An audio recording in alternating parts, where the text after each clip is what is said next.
Greetings, fellow action figure connoisseurs, and welcome to another episode of Digital Caveman Presents Marvel Monday. I, as always, am your host, the Digital Caveman, and today I will be presenting you with the Walgreens exclusive Marvel Legends series Iron Man 2020. Yeah, I know I'm a little late on this one. Thank you for watching this video or any of my other videos that you may have run across, which I hope is all of them. Only support from viewers like you make this programming possible. Each view does count, and I do appreciate each and every single view that I receive. Thank you, and thank you so very much for supporting the channel through viewing. Comment below, like, share, subscribe if you'd like to see more reviews, or just to help the channel out further. Or both, that's even better. And don't forget to ding that bell so that in the future you will be notified as my new content becomes available. And with all that said, let's get into it.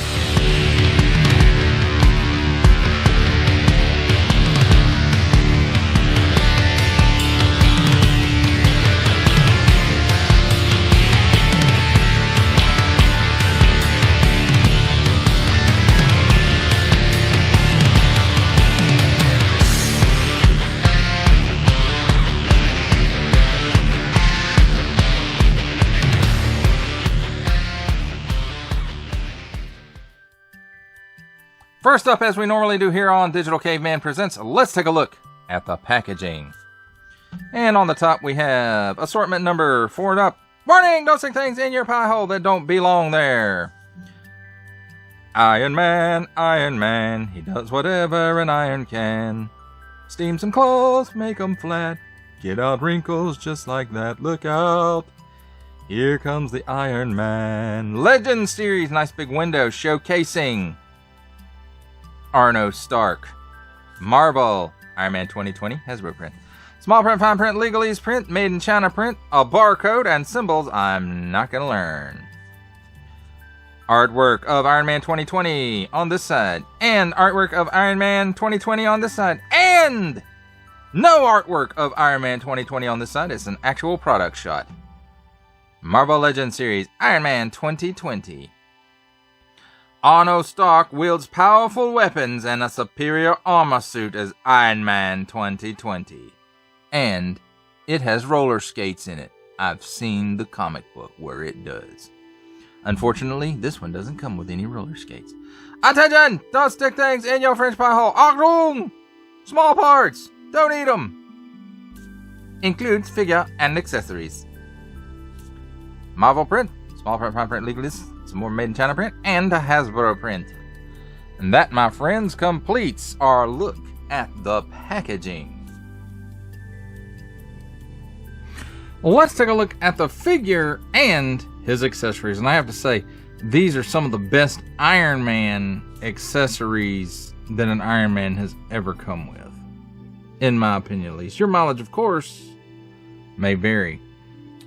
But some of these pieces, like the really good pieces of this, come also, I think they first came with the War Machine, like the comic book War Machine that Tony Stark wore and then got passed on to Rhodey.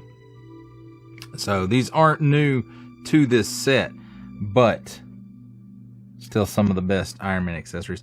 And first off is a rocket exhaust. And the one that comes with War Machine, I think, is more smoky down here in the bottom than it is flamey like this one. So that's how you tell them apart. And you can see a little piece right there. And I'll show you how those work in a minute. But nice molded detail on that. Molded in translucent plastic. And all that holds true for this part as well. And they may be the same piece. No, they're different. At least a little bit anyway. So you'll notice there's a big port in it, and we'll get to all that in a moment. Next up we have some boot jets, which we don't see very often with Iron Man, at least this one. So again, nice flamey sculpted details in there in a translucent plastic. And the same goes for this one. Just really, really cool. I wish they'd include these with Iron Man more often.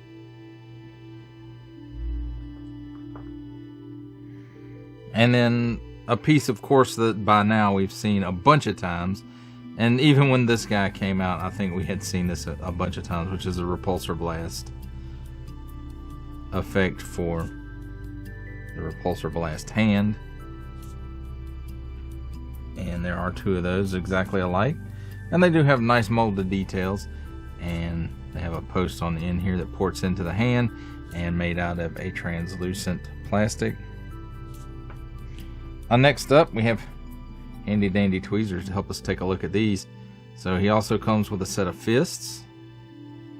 And again, this is nothing new because the base of this is the 80th Iron Man, like a lot of Iron Mans that came out around this time and are still coming out.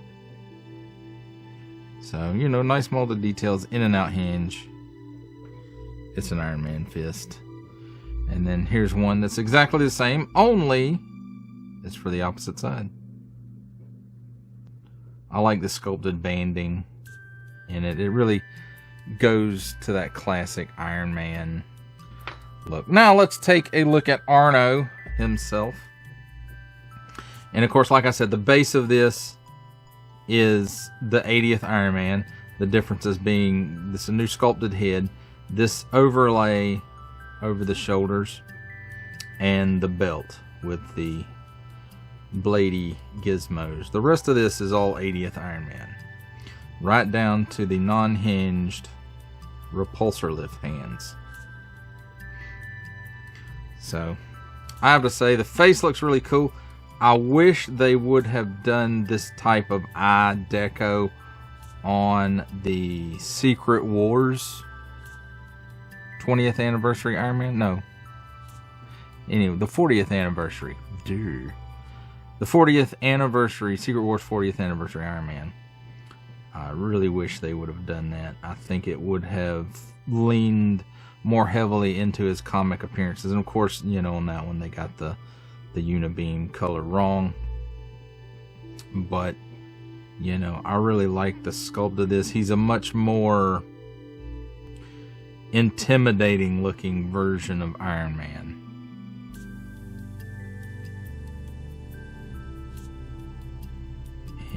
So it's really cool. Now, as far as the sculpt and stuff goes, you know, this overlay is glued on.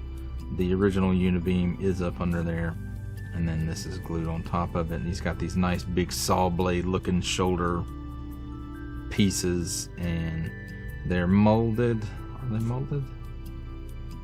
I don't think they are. I think they're painted gold,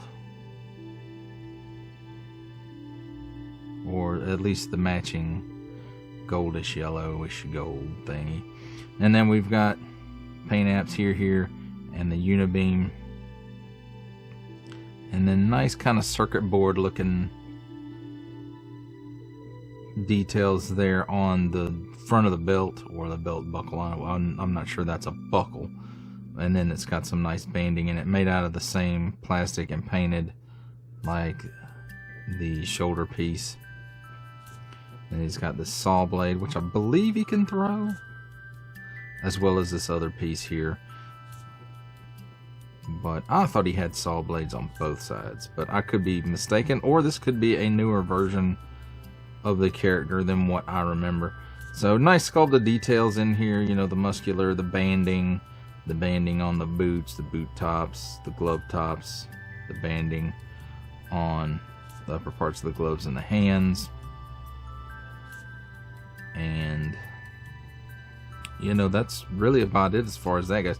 But I really have to say that I think they outdid themselves for, at the time, you know, this is a fairly older figure at this point, and I think they really did a great job on the face sculpt and just that eye paint on the inside. That just looks, again, it gives it that intimidating look that I remember him having from the comics, which are older comics, not the newer version of this.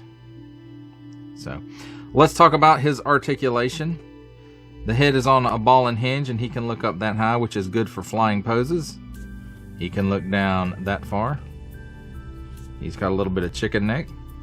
He's got a little bit of waggle. He can do the full exorcist.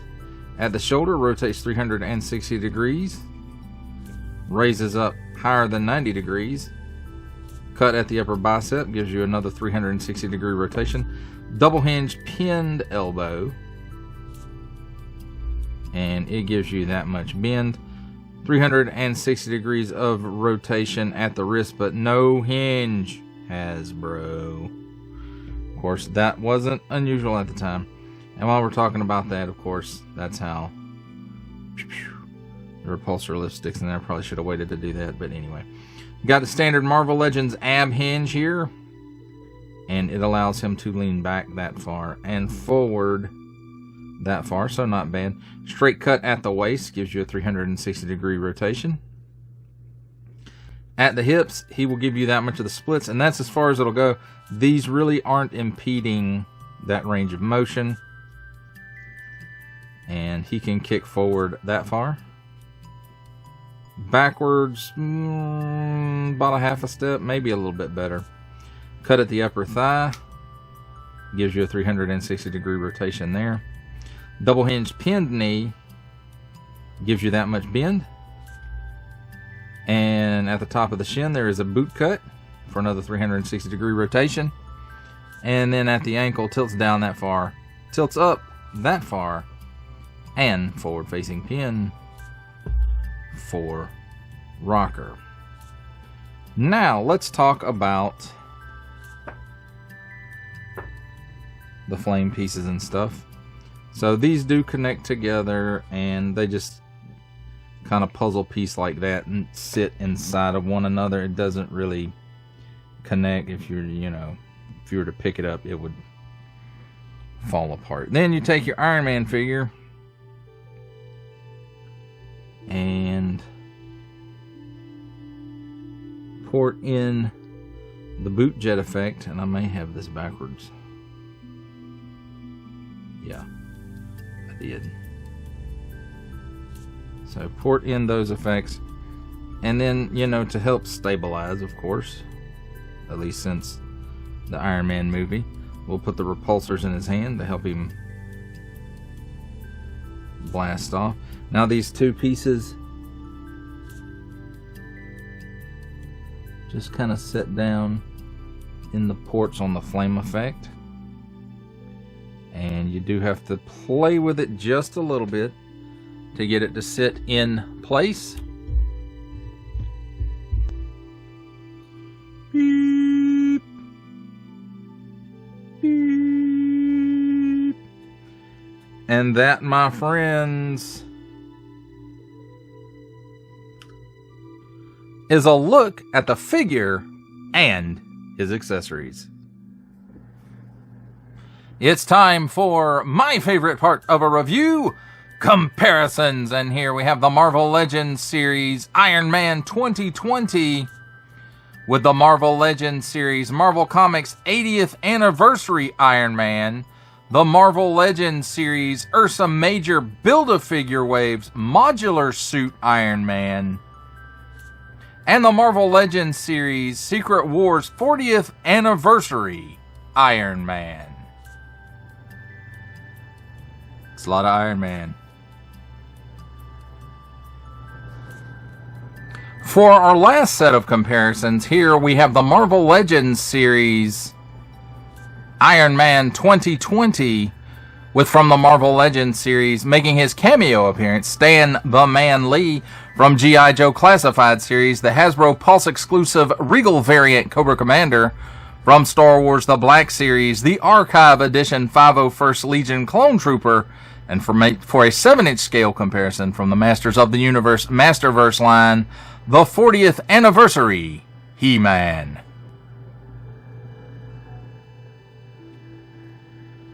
For final thoughts on the at least one-time exclusive to Walgreens Marvel Legends series Iron Man 2020, I have to say, overall, I think this is a really good reuse of that 80th Iron Man mold. Not that any of them have been bad, but I think this one might be one of the better reuses of it, because at least you get a different character out of it. And I realized, like War Machine, I think there was some reuse parts on there too, but not like this. You know, this is basically it with a couple of new overlays and a new head. And I really like this version. You know, I can only ever remember maybe one or two appearances of Iron Man 2020.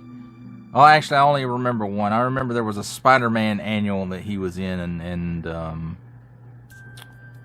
he was trying to stop the destruction of Stark Industries or something, I think, so he had to go to the past to do it. And Spider-Man fooled him, and he goes back to 2020, and, you know, it was bombed. It was destroyed. It was no longer in one piece. And that was in the mid to late 80s, I want to say. Probably the mid 80s. 86, 87, somewhere in there, I think, maybe. And I'm pretty sure it was an annual. I'm pretty sure it was Spider-Man. So, you know, I don't have much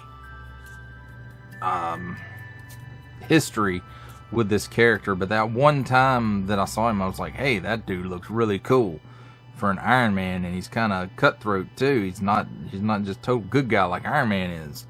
So, you know, that kind of stuck with me a little bit, and I just like the look of this guy. I think he's really cool looking, the design of him. And one thing I forgot to mention when we were going over the figure and accessories part was, as you can see as he's spinning around now, the boot jets can also be used as repulsor blasts. They, you know, the pegs are the same size, so, you know, if he needs maximum repulsor blasts there, you can do it that way as well. So I think that's a pretty cool use of those pieces, in addition to them being the boot jets. And, you know, it's a shame that those extra pieces, like the boot jets and the exhaust ports, or the exhaust from it, you know, don't show up very often in Iron Man's. And these days, if they did, it would probably be a deluxe release, knowing Hasbro. But, you know, again, this guy is a product of his time, pinned elbows and knees, and I don't think it has any inkjet to it, but I still think they did an excellent job on those eyes, and I really wish they'd have done something like that on that Secret Wars Anniversary Iron Man. I think that would have been a great touch on that and, you know, them coloring it properly. But, you know, that's a different thing. So if you're not familiar with Mr. Arno Stark here, you can do a little research on him. I didn't, but I do at least partially remember one comic I read with him in it, and you know, it stuck with me good enough that he was cool enough looking that when I saw this guy, I was like, oh yeah, Iron Man 2020. I remember that one comic I read, and that was a pretty cool appearance. So, and I don't think he appears very much throughout Marvel history, except maybe in 2020. I think they did like an Iron Man 2020 series in 2020. I think. I don't know. But, you know, if you get your hands on this guy, I think it's worth, at least retail. It was worth the retail of it. And with all this extra stuff that he comes with, and he was originally, you know, only $20, you know, I would say if you could pick him up around $25-$30, it's probably worth it. If you like the look of this guy, if you like the design of this guy. Well, that does it for the review. I hope you enjoyed it. I enjoyed making it. Only support from viewers like you make this programming possible. Each view does count, and I do appreciate each and every single view I receive. Thank you, and thank you so very, very much for supporting this channel through viewing. If you are interested in supporting my channel further, I'm now offering memberships at various tiers. Click the join button on my YouTube page, or check this video's description for the link and see if any membership offers are right for you, but only if you are in a position to do so. Comment below, like, share, subscribe if you would like to see more content or just help the channel grow, or both. That's even better. And don't forget to ding that bell so that in the future you will be notified as my new content becomes available. That's a wrap, folks. I'll see you next time.